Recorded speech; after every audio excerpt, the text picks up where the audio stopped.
Alright guys, documentation. Today is 8/13, August 13th, 2018. Got a motion to dismiss, of course, from Mr. Stoneman today for my ORS thing.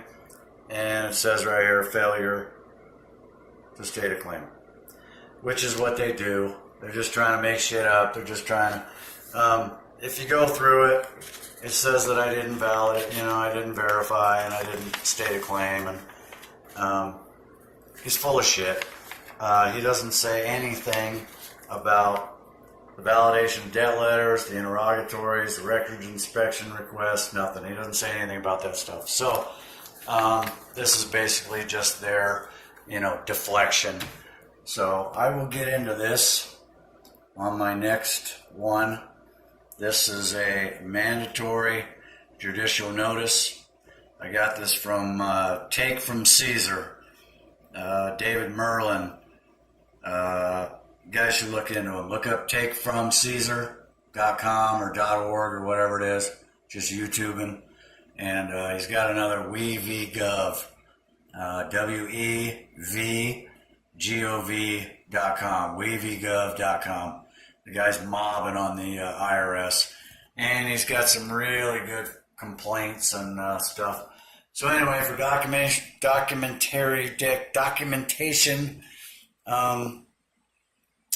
this is affidavits of service. This is my criminal complaint. I went through this with you guys. Let's see. Yeah, I didn't state a claim, did I? There's about what? There's about 13 fucking claims right there. So this is something else I did. I got this from urlaw.org. TJ, you might want to look him up, urlaw.org. This is acceptance of oath. So I showed you guys the oath of offices of the judge, and I'm going to take this. I'm going to give one to Mr. Benjamin, and I called today in the Attorney General's office. Does have an oath of office on file for Benji. If you guys have ever listened to Rob Ryder too, man, he's got this trippy thing he does about names. So the dude's name is Benjamin Stoneman, okay? And then they have him on record as Benjamin B. Stoneman, and this says Ben Stoneman. So according to Rob Ryder, that's a void piece of paper right there, because that's a different guy. So anyway, I'm not going to get into that. That's another rabbit hole. I'm going to throw this in there too. I'm going to ask them to just stay my income withholding order until we can figure this out. This is a big shout out to Rick W. This is some of his paperwork. So I just want them to, everybody just put everything in neutral, just put the brakes on, tap the brakes, and let's figure this out. So I got one for old BJ, and I got one for the court, I got one for the judge, and I got one for Benjamin. I accept your oath, I accept your oath, you're on your fucking oath as soon as I walk in the door. Everybody play nice.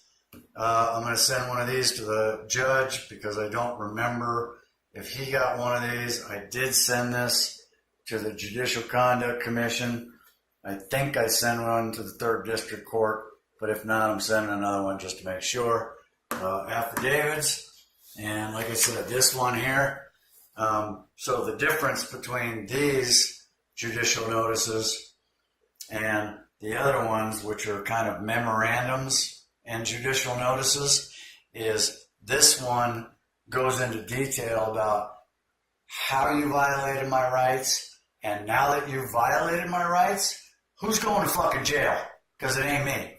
So it goes into really, really good detail. It talks about the charging documents failed to follow Utah rules of civil procedure. They omit specific elements of service. In my case, there is no affidavit of service on file, which means everything they did was null and void. So, anyway, really dope looking. He's got, says something, backs it up with case law.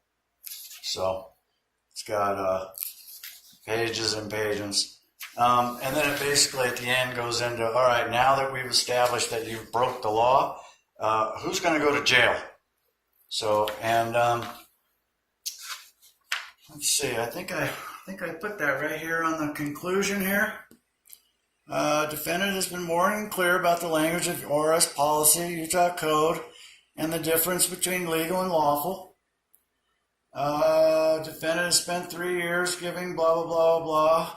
So, let's see, when the court or any government agency operates outside its jurisdiction, it is a felony, and the municipality they work for is liable. Defendant has an obligation to inform the correct authorities about the unlawful activities he is aware of and has in fact, in this notice. Defendant is not a party to these treasonous acts and wants no part of this disgusting attempt to coerce money from hardworking Americans. All officers attached to this case, from the initial hearing to the caseworkers just doing their job, are hereby on notice. Defendant has the common law right of due process. Any violations of defendant's rights will be met with state and federal complaints, and someone is going to jail. Okay? That's the way I roll. All right? Verification, blah, blah, blah. That's going to B. Stoneman. And this one is going to Judge Kelly in the 3rd District Court. All right, so that's what's going on in the life of Doug. You guys, I mentioned something about old dog, new tricks, and the certificate of origin for your vehicle. If you guys don't know what that is yet, you might want to look that up. Mr. Old Dog sent me some paperwork about how to get the original piece of paper, the certificate of origin for the vehicle, the COV, and I thought, well, come on. Well, I sent it in, and guess what, man? I got it the other day from UPS.